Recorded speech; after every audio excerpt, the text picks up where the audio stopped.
Dr. Kenzie.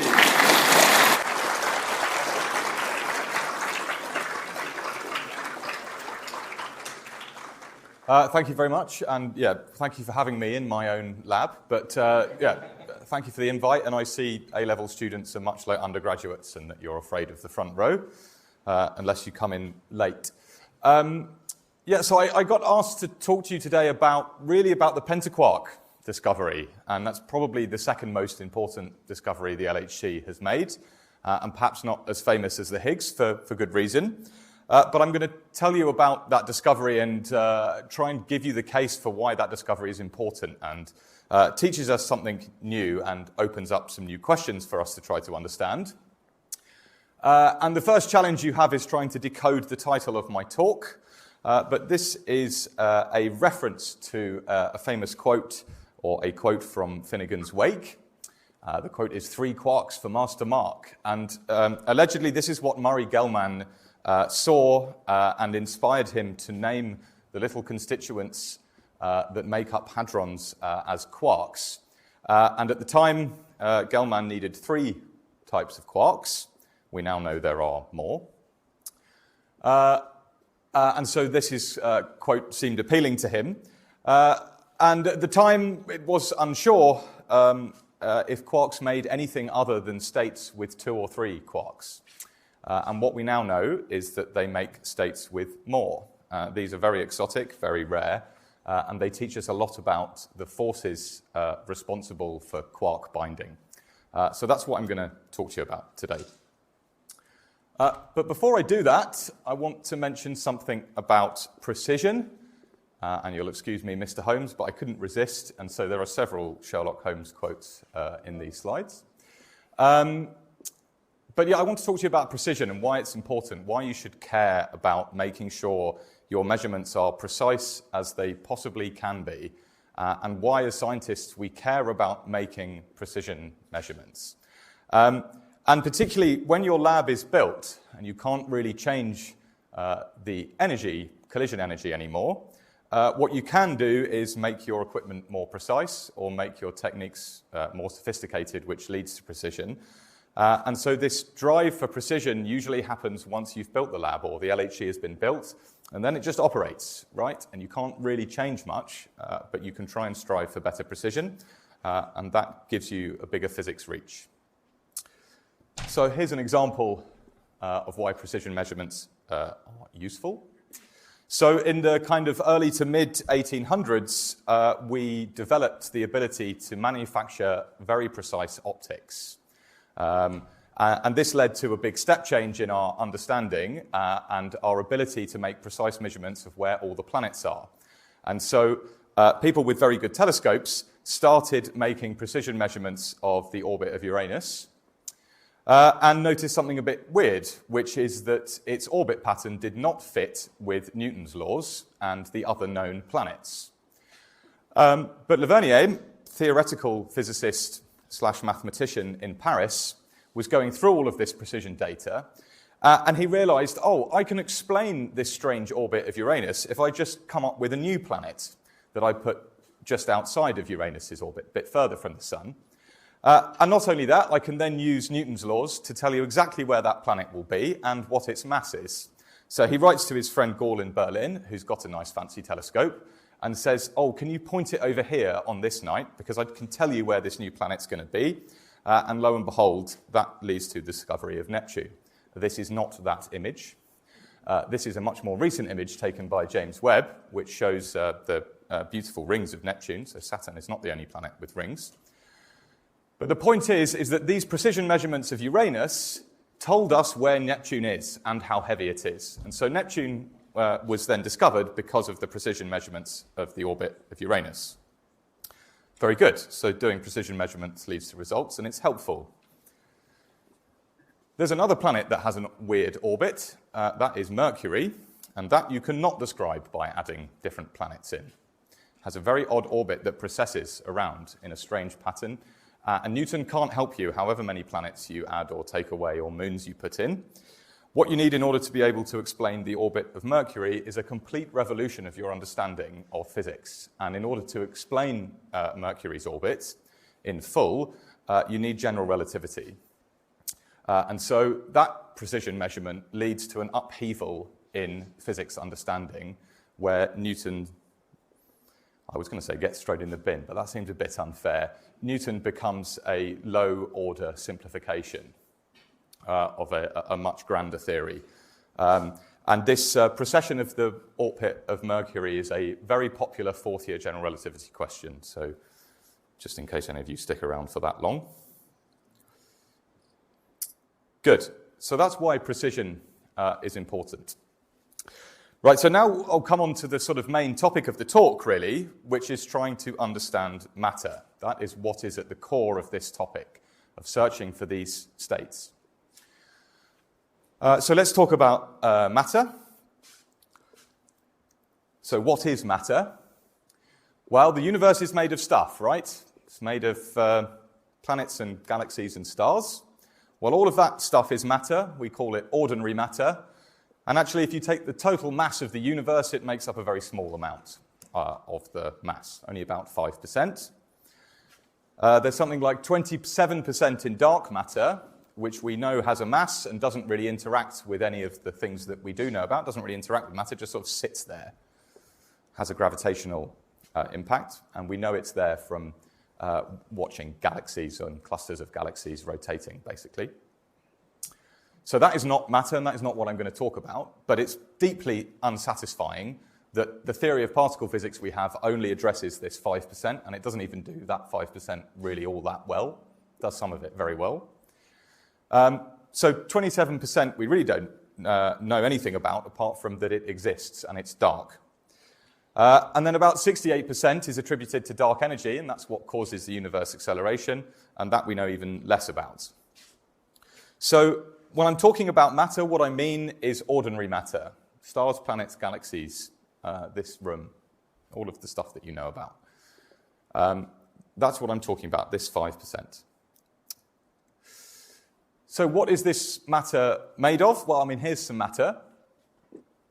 Anybody know what that is?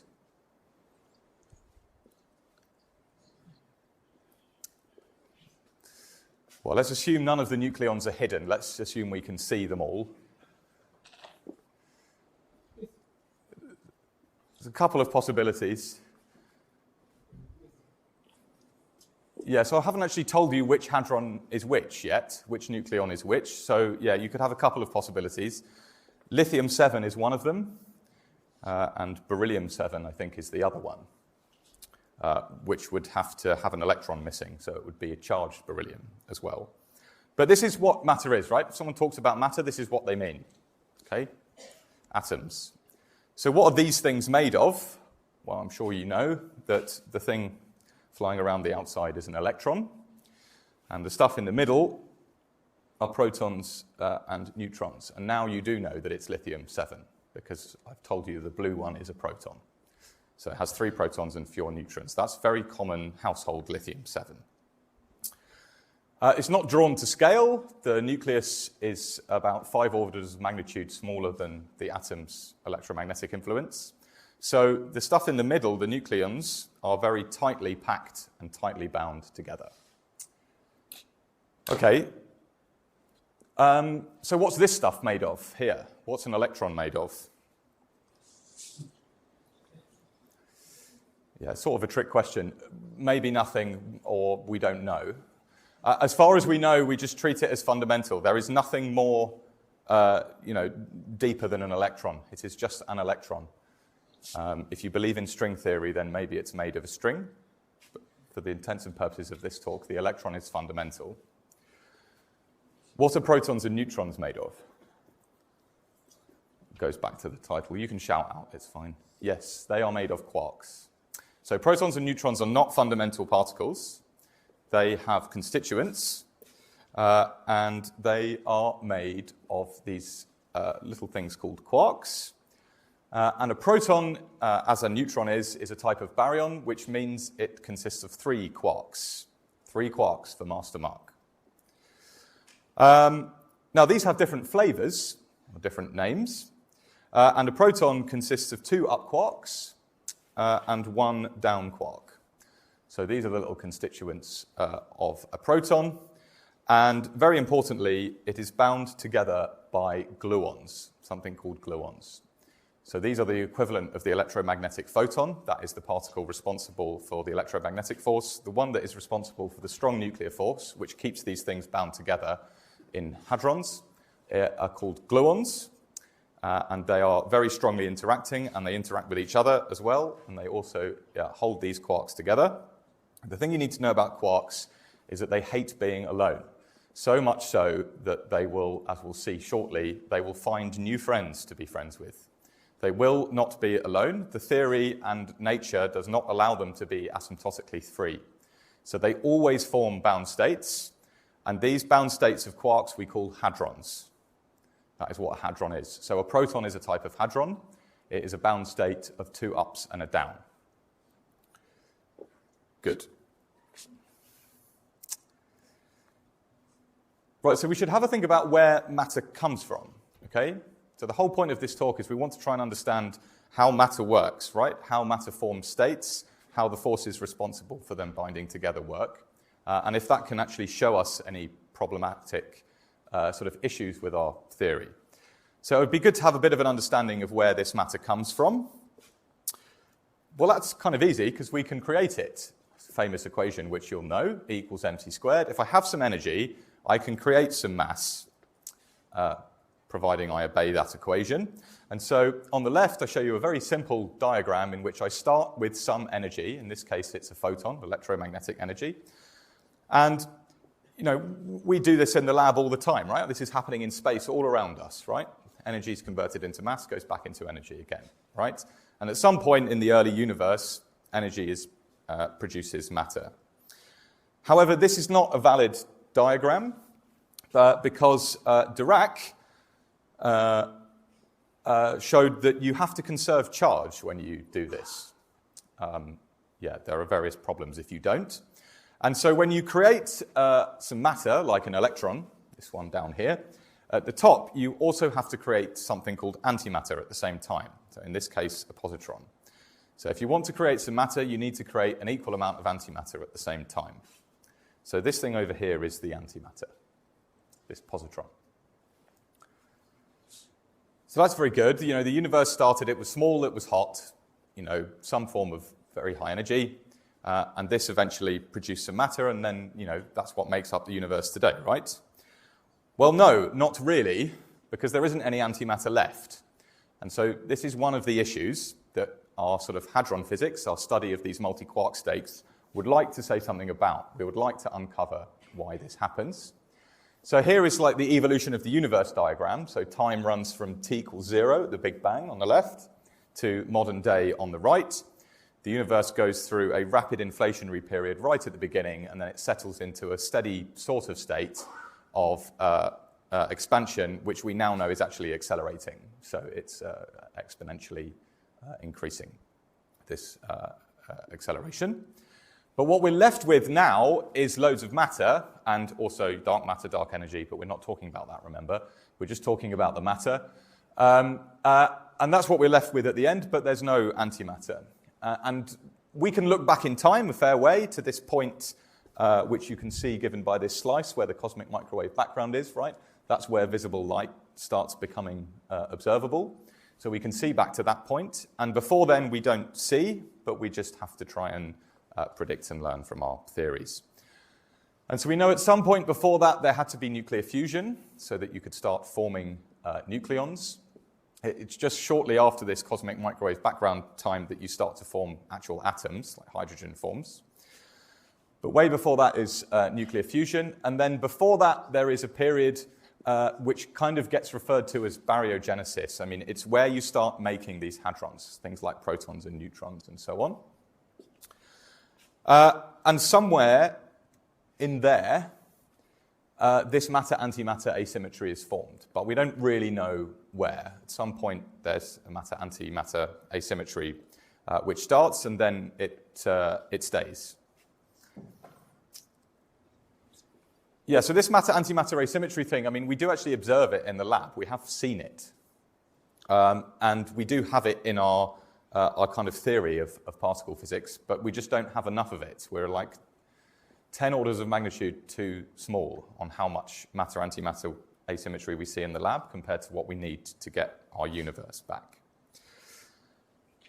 And at some time, probably in or around or before this, we're not really sure, we start having this baryogenesis stage where these hadrons are produced. And of course then, so what we're trying to do at the LHC is reproduce these conditions where these hadrons get created to see if we can understand the process a bit more. So the point is by studying these kind of states, these hadronic states, we probe these earliest points in the universe when these hadrons start becoming produced and when this matter-antimatter asymmetry is produced. Good. So I'm now going to talk a bit about hadrons themselves, how they are made and why we need them. Because the big question is sort of why do we need quarks anyway? Why was this quark model proposed in the first place?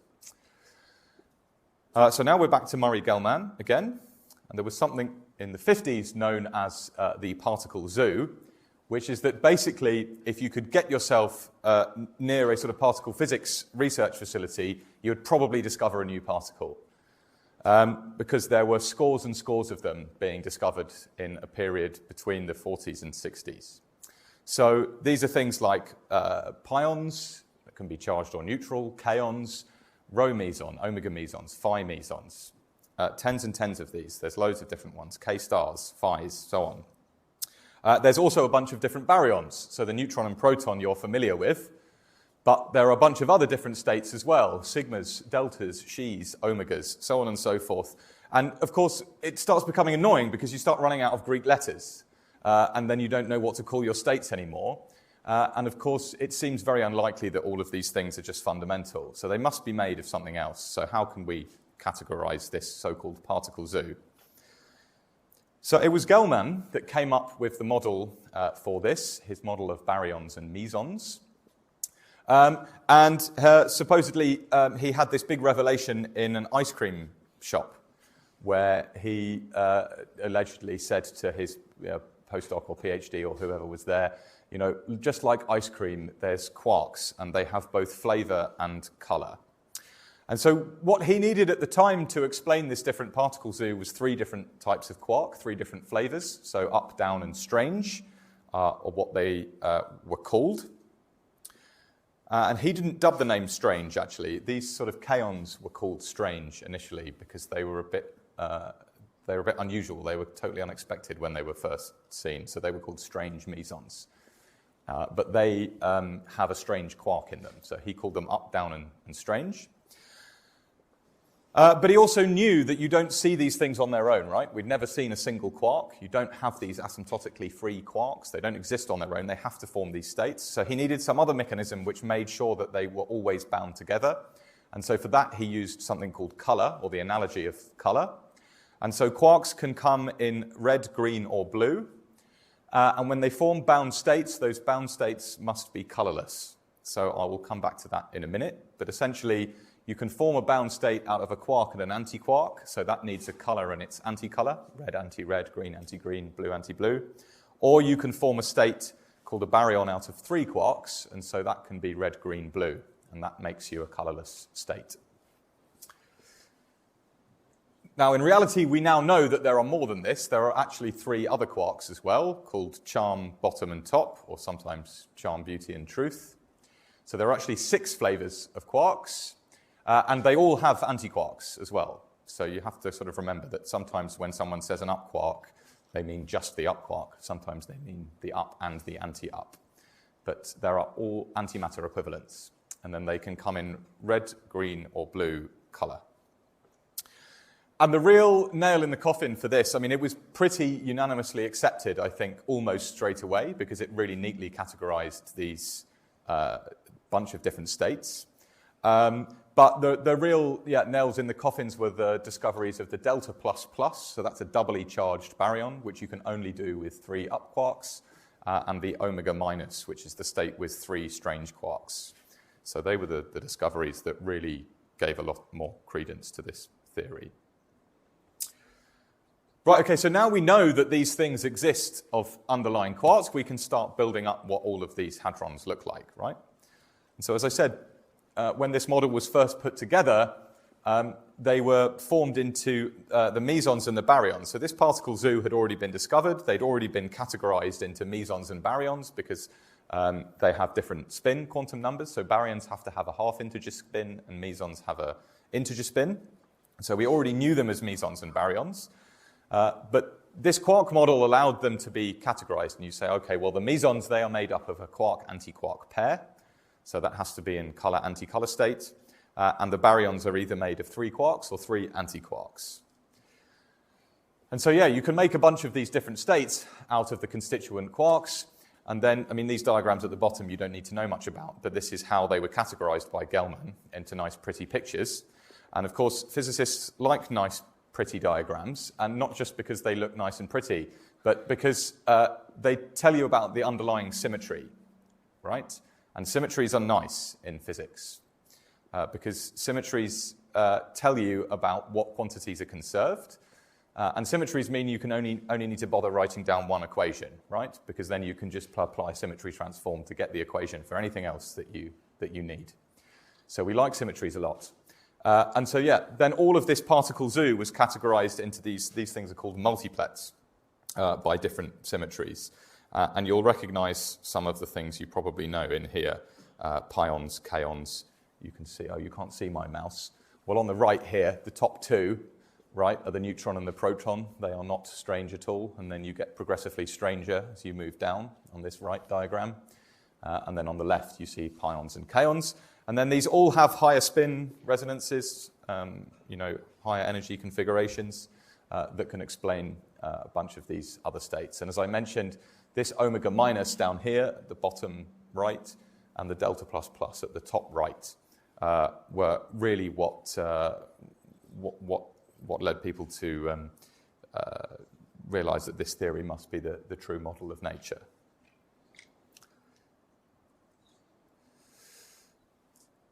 Good, and yeah, so here now there are some even more hadrons now that I start adding things like charm and bottom quarks into the mix as well. The only other thing perhaps to mention is the top quark does not form bound states. It's a bit unusual, but it's so heavy, the top quark, has such a short lifetime that it basically instantly changes into a B quark as soon as you make a top. So you don't get bound states of the top quark, but all of the other quarks form bound states in hadrons. The top lifetime just isn't long enough. And then having just said that, very recently, so earlier this year, there is some suggestion that a bound state of tops, a top anti-top bound state, toponium, has been discovered at the LHC. So maybe I'll talk about that one next year or something. That's unconfirmed yet, but certainly looks promising. It does not live for very long, that state, though. Okay, so something else that I think is important to tell you about is how these hadrons interact and how they're bound together. So they're bound together via the strong force. So they exchange gluons, these quarks, in these hadrons, and that's what binds them together. That's what keeps their binding energy going. And when they decay, they can do that via two forces. They can either do that via the strong force itself. So here's a diagram showing on the left some bound state of a down with an S bar. That forms a K star 0. And what's happening in this process is that this S bar quark moves along this black line and it radiates this red gluon. And that produces that red gluon two new quarks, an up and an anti-up. And then you have a strong decay of this K star into a K plus pi minus meson. So they can decay via the strong force. They can also decay via the weak force, although they usually won't if the strong force is available. It will go via the strong force first. If that's not available, it will decay electromagnetically. And if that's not available, it will decay via the weak nuclear force. So the weak force is what's responsible for nuclear fission, for nuclear decay. And in this case, the quark has to change flavor if it decays via the weak force. So you notice on this right-hand diagram, that B bar quark has changed to a C bar quark. So you have to change flavor if you decay via the weak force. What is really difficult about this from both a theoretical and experimental perspective is that because the strong force is very strong and quarks are constantly exchanging gluons, the reality of these diagrams looks much more like this, where there are gluons being exchanged into and across your diagram all the time in a way that is very difficult to both measure and predict. And so part of the reason we want to study these hadrons so much is to try and understand this force. So this strong force is also known as QCD, or quantum chromodynamics, and it is notoriously difficult to deal with. And so, yeah, this is part of the reason we want to study these hadron states, is to get us a better understanding of this force. Good. So I want to then talk to you about these bound states, right? And the strong force that binds them together. Because I told you that quarks can't be free, right? They don't exist on their own. They always form states. And so often we, put a little ring around a pair to represent that that is bound together. And you can imagine then between this S and D, there are gluons being exchanged, which bind them.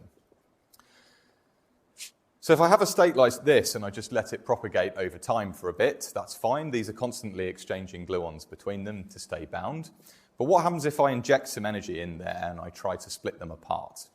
So, if I throw this K star at the wall really hard, because I want to try and separate the S and the D quark, well, what happens? Well, all that happens is that you end up putting in enough energy to make a gluon, which then has enough energy to make a new pair of quarks. And so this process is called hadronization. This is why you never see quarks on their own. If you try and break them apart, you add more energy to break them apart, you keep adding more energy, and eventually you've added enough energy via E equals mc squared to make two new particles, one matter, one antimatter. So I have to make an up and an up bar. But if I do that, I just make two new ones. So now I started with one hadron and I've got two. And if I try and do it again, I end up with more. So this process is called hadronization, and this happens at the LHC all the time. And this is a bit of a problem sometimes in proton colliders or hadron colliders, is because this process is happening all the time. You make a hadron, and before you know it, you've got 100 hadrons on your hand because you put so much energy in that they splinter into their different decay products. So that is what is happening with these bound states, and that's what happens in this hadronization process, is they are constantly producing new hadrons, and you never get quarks on their own. Good. So then, the big question as we're coming to the beginning of the LHC is, are there states beyond just mesons and baryons? So we've seen all of these states that popped up in the 50s and 60s, all these different mesons and baryons, and now we can create them in labs and so on and so forth. And Gelman helped us to nicely categorize them into these different multiplets, and we understand that what their underlying structure is this quark model that has different flavors. But can we have states with more than 2 or 3 quarks? Can we have 4 quark states or 5 quark states and so on and so forth? And I think what is really neat to know is that Gelman thought we could. So back in the 60s, this is the abstract of his letter on the model of baryons and mesons. This bit in green is worth scanning over. He says, a simpler and more elegant scheme can be constructed if we allow non-integral values for the charges. So that is something which is very weird, seems very weird. The way the quark model works is that you need the constituent quarks to have non-integer charge, so they can have a charge of 2/3 or 1/3, or minus 1/3 for the quarks. Anti-quarks is the opposite.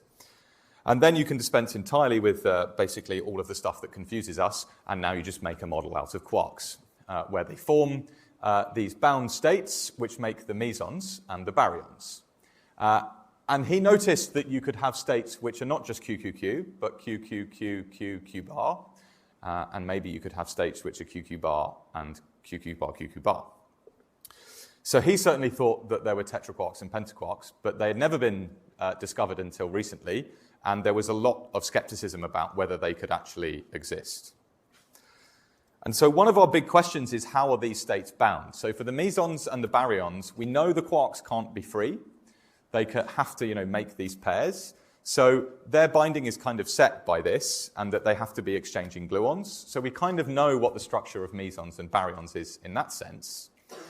But if I now make more exotic states, so a tetraquark, that's a meson with 4 quarks, or a pentaquark, a baryon with 5, are these bound together in the same way, or can they exist as like sort of weakly bound molecules, right? Can a tetraquark be just a QQ bar with another QQ bar, which are somehow loosely bound together in some kind of configuration, or are they really formed together? And the same thing for a pentaquark. Is it just some kind of molecule of a baryon and a meson, or is it really 5 quarks all in one place? And of course, the answer to that really then tells us about the underlying interaction, right? What its strength is, what its limitations are, what its spin, what its couplings are. And of course, what we would really like to do is find something that cannot explain how they are bound. And that tells us there's something wrong with our model, and that probably we need something new in our model to explain this. Good. So the question about how these states are found can only be uncovered if you produce some of these states and then watch them decay, right? So that's the next challenge, is let's try and make some of these states. So that's what the LHC is for. Well, it's not exclusively for that, but the Large Hadron Collider can be used for that, of course. So here's a little picture of the LHC. So we are sort of on the north side of Geneva looking south, down the Rhone Valley. So that's the Rhone flowing out of Lake Geneva towards eventually the sea. And 100 meters or so underground is where the LHC tunnel sits. It's been there for a long time. Ran an experiment in it before called LEP, which was an electron-positron collider. Now is a proton-proton collider. And there are beams of protons circulating this machine. They are brought into a collision energy, which is 14 TeV. Doesn't really matter, but it's sort of 14 million times the mass of the proton or something. And these things are brought into collision at 4 different interaction points simultaneously, actually. So there are 4 different detectors that are situated around this ring where these beams are brought into collision. And the collision rate is 40 megahertz. I'll come to that in a minute. So yeah, the point about this energy is that, okay, so the units 14 TeV probably don't mean too much for you, and it doesn't really matter what it is in joules. The point is it's as large as we can make it with the size of ring we have and the magnet technology we have. And why do you want a high energy? Well, of course, if you have a high energy, that means you can make things which are heavy, and these pentaquark, tetraquark states are quite massive. It also means you can probe very small length scales, which is important. These things decay strongly, or they're produced strongly, so they decay rapidly, right? So they don't exist for very long. They have very short lifetimes. So you want high energies to probe short distance scales. And of course, yeah, E equals KT as well. High energy also allows you to probe high temperature, which means early conditions of the Big Bang. So yeah, I think perhaps the most impressive thing about this machine is that its collision frequency is 40 megahertz. So that means there are 40 million collisions a second, which means you can collect a hell of a lot of data. You don't have to wait very long to collect a lot of data. So these things are brought into collision every 25 nanoseconds. And your detector will try and record every event if it can. Right, so then at these 4 collision points, you build very big detectors. And the concept behind these detectors is pretty simple. You basically want to take a photograph of that collision and what happens in that collision. And you know about things like energy and momentum conservation, so you can piece back what happened in the collision if you know the decay products and the energy and momentum of those decay products. So it's a bit like, I think, like taking 2 watermelons or something and then throwing them at each other and then sort of getting one photograph snapshot of a few seconds after the impact. And you can piece all the bits together, and then you want to sort of count how many pips there are. That's basically what you're trying to do. So these detectors are very large, and they measure the energy and momentum basically by stopping the stuff that's coming out of that collision. That's how they do it, right? So, if you want to measure the energy of something, you basically need to slow it down and stop it. So they take a huge radiation hit, these detectors as well. So, here's some images of, various different detectors. So the Atlas detector on the top left, before it's been instrumented, but you can see someone standing in the middle of this if you look closely in the top left picture, which gives you an idea of the scale of these detectors, which are 100 meters underground. And then a sort of reconstructed image of what a collision event looks like of that detector is on the right? And you see lots of these tracks coming out, which show you where all of the different particles went. And somewhere in there, you want to try and find your pentaquark hadron state or whatever. Good, so you make a lot of them with a proton-proton collider, right? And then you try to watch them decay by building a detector around them. So what do we need in order to be able to detect them, or how should we design a detector to find these things, and what do they look like? And for this, I didn't have time to draw a fancy animation or anything, so I'm just going to do it the old-fashioned way. So yeah, I have a proton-proton collider, and that's colliding protons, but they're not fundamental, right? They're made of quarks, so you have an up and up and a down, and then another up and a down, and you sort of bring them close to each other, and occasionally they really sort of hit head-on, and that's a collision that you're interested in.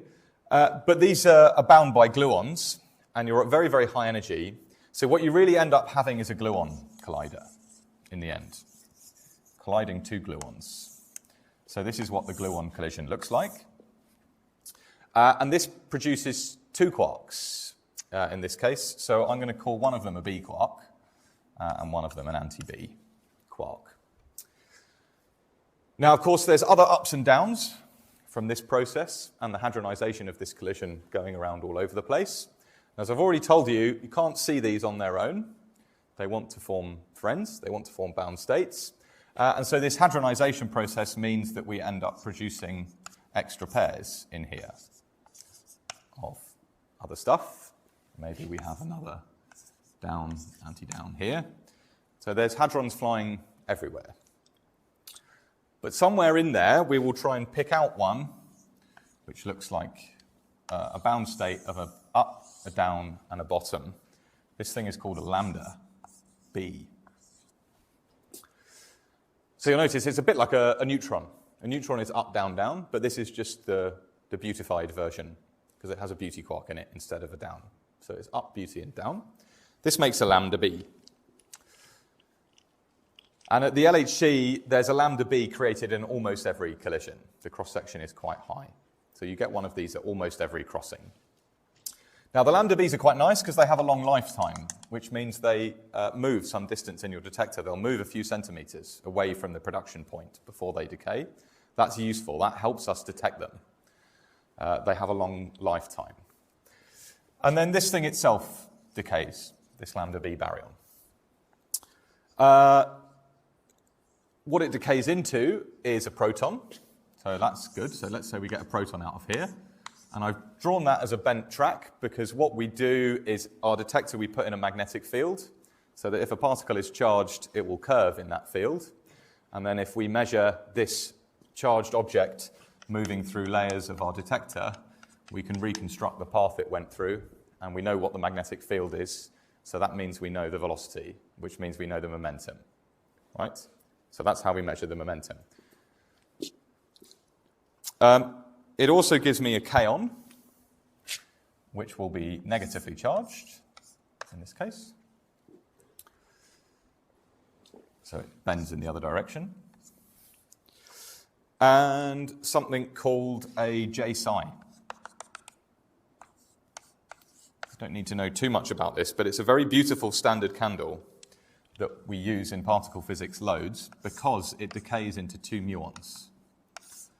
And these things are very easy for us to detect, and it's a very narrow, clean resonance. So it's very easy to reconstruct this J psi. Now, there's no pentaquarks in here. There's no tetraquarks in here, right? This is just a baryon decaying to another baryon, and it spits out a meson, and whatever the hell this thing is, it's another meson. It doesn't matter so much. So how on earth am I going to find a tetraquark or a pentaquark in there? Well, I'll tell you in a minute. The point is, as well, is that in this process, energy and momentum are conserved. right? So if I know the energy and momentum of all of these decay products, I can reconstruct the energy and momentum of this thing. That means I know its mass. And I know the mass of anything in between. Right, so let's now draw a different diagram, which is now we imagine we're in the frame of the lambda b. So the lambda b is static here. Well, it decays into three things. It decays into a proton, and it decays into a kaon, and it decays into a J psi.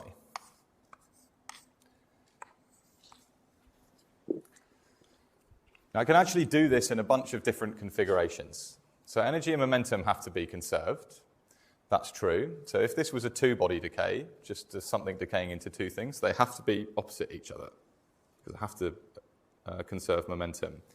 But because this is a three-body decay, it's a particle that decays into three things, there are loads of different possible configurations for the momentum. These are not constrained to be in opposite directions. There are a bunch of different ways I can do it, right? I can put loads of the momentum in one thing here, and I can balance it with not as much momentum in the other two things in the opposite direction, right? Or I can have them all going 120 degrees from each other. That still balances the energy and momentum. So I have a lot of different configurations for this. But let's just suppose there was some other exotic state that was a tetraquark or a pentaquark. So perhaps, for example, we have the case where this is our lambda b, and now it decays to a kaon and something else, which I will call x. So that's now a two-particle decay where these two things have to be going in opposite directions.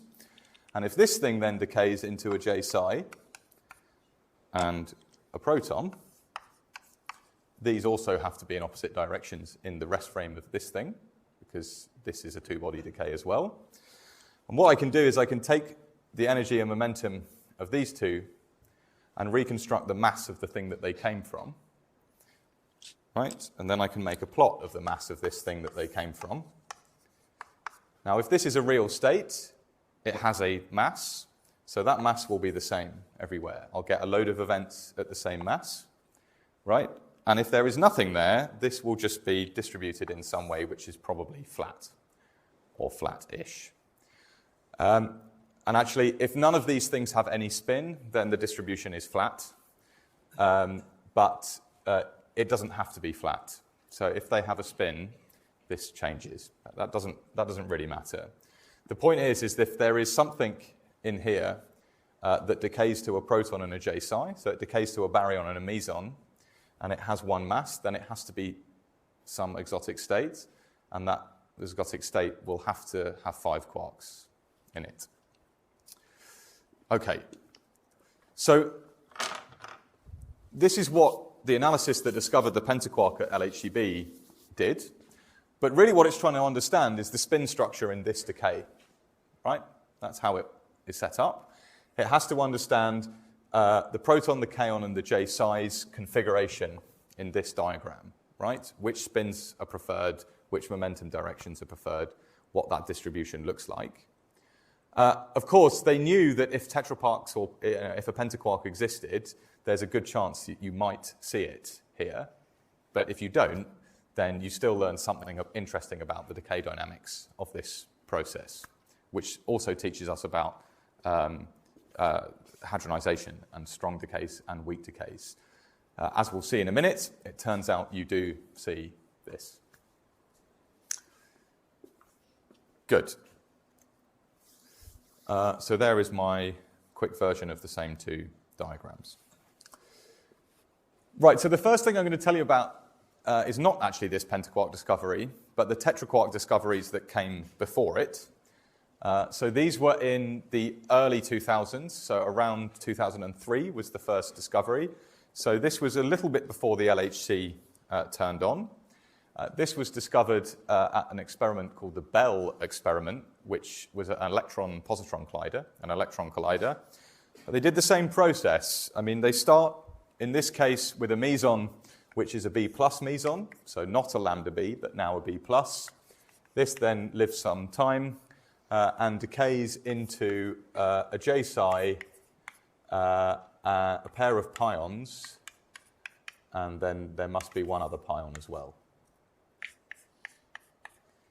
And what they find is that this thing has a peak in its invariant mass, and so this must be a tetraquark-bound state. So this is what they saw. They called it the X3872. It has now been renamed to the Chi-C3872. I won't go into why, but they found this in this exact configuration, this object 3872 decaying into J psi and 2 pions, and so and this is at a consistent mass, right? So it has to be a kind of, well, it probably has to be a real state. And what is still unclear to us to this day is exactly whether that is a tetraquark of, a real bound CC bar UU bar state, or whether it's just two molecules that are somehow bound together. And there is, I'll come to it in a minute, but it looks like it's maybe a bit of both. So the key thing, this is like all of physics here, right, experimentally, is that you're usually looking for a peak in a distribution. You're either looking for a peak or a deficit. And so in this case, you look at the spectrum of the pi J psi invariant mass. That's basically the object, if there is one, that decayed into the J psi pi, what its mass would be. And if there was no tetraquark there, it would just be that flat line that you see. But where the tetraquark is, you get a resonance, you get a peak. And then a few years later, they found another one. This one was called the Z4430, named after the mass that they're found at. And this is a similar situation. Again, you see a flat background. In this case, it's actually a kind of hilled background, a wide hill. But sitting around, 4430 is this narrow resonance peak. And that was a fairly unambiguous signal for a C bar D U bar tetraquark state.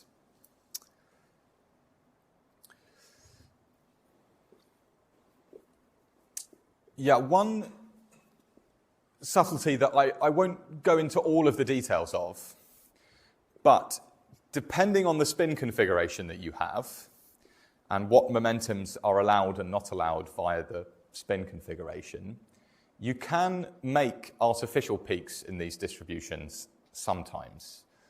There have to be pretty unusual effects going on, or pretty unlikely effects going on, but it can happen and has been seen to happen in some cases where you think you have a peak which represents a real state, but it doesn't.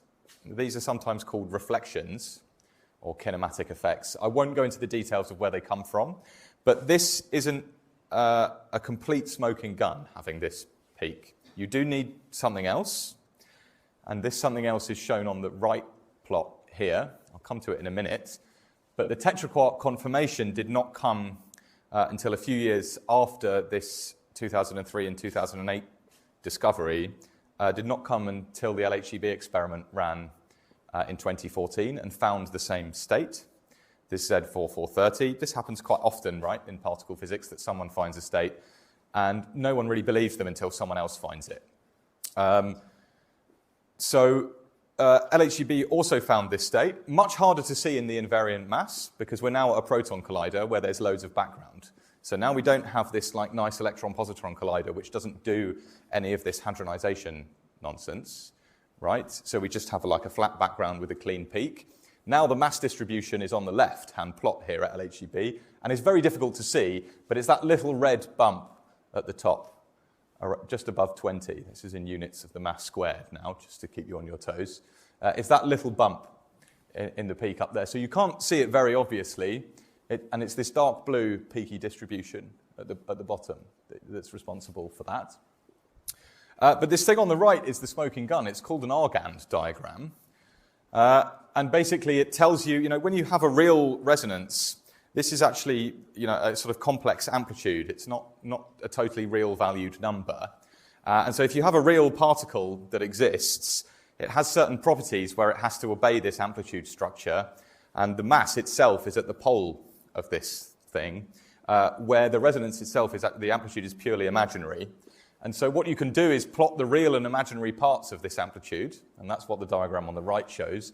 And if that maps out a circle that moves anti-clockwise as you scan across the mass, then it is a real resonance because it shows this behavior of having a pole and an amplitude that can be split into these real and imaginary parts that follow this circle. So if anyone claims to you they found a new resonance, ask to see the Argand diagram to make sure that it maps out a circle. And if it doesn't, if their Argand diagram looks like this, well, then it's not a real resonance, or they don't have sensitivity to a real resonance yet. So it was LHCb really that kind of proved that this was a real tetraquark state, and it's this Argand diagram that does that. Good, so now let me go back to this pentaquark discovery, back to the example that we looked at, where we have a lambda b decaying into a J-psi, a proton, and a kaon, and we're going to start looking at different mass combinations of these particles. And the one we're particularly interested in is the invariant mass of the proton and the J-psi. So that is what is shown on this plot on the left. And what you see here is this kind of generally smooth distribution that looks a bit weird, but I mean, it sort of goes like this, right? It's a hill. And what we noticed when looking at this data is that there is a big excess, this particular mass, that had no explanation, didn't have any kinematic explanation. And when you fit this with the amplitudes for these different structures and look at the Argand diagram, you realize, oh wow, there really is a resonance there at 4450. And so this fairly quickly became apparent that there is a pentaquark state and that we'd found the first of these pentaquark states. And actually there are two in there. So this plot on the left shows you the contribution from these two pentaquark states. It's the blue sort of slanted histogram, this narrow resonance. So that's a very clearly obvious one. There is another one just below it, which is much broader. That is another pentaquark state, and that one is much less clear. The Argand diagram for that looks like a bit of a mess. So that one is ambiguous at the moment. But the 4450 is not. Since then, LHCb has discovered about another 6 or 7 pentaquarks now, and so here's the kind of most recent one, and one of the more interesting ones. So this is a CC bar UUS pentaquark state. You see it in the J-psi lambda invariant mass now, and you see this very, very narrow peak. And what's particularly interesting about this is if you look at this black dashed line, the black dashed line is the mass threshold for J-psi and lambda, or actually, sorry, not for J-psi and lambda, for a C bar U, so it will be a D0, CU bar, and what else do I have left? CUS, this is a psi C baryon. So that black dashed line, vertical line, shows you in this mass spectrum what the sum of these two rest masses is. And what you notice is that there are some of these pentaquarks that exist below that mass, right? So it cannot just be a bound state of these two things because it lives on both sides of the threshold. Good. So what have we managed to conclude from this? Well, tetraquarks exist. They have now been discovered. And pentaquarks exist. Several of them have now been discovered. But what is the nature of their interaction, we still don't know.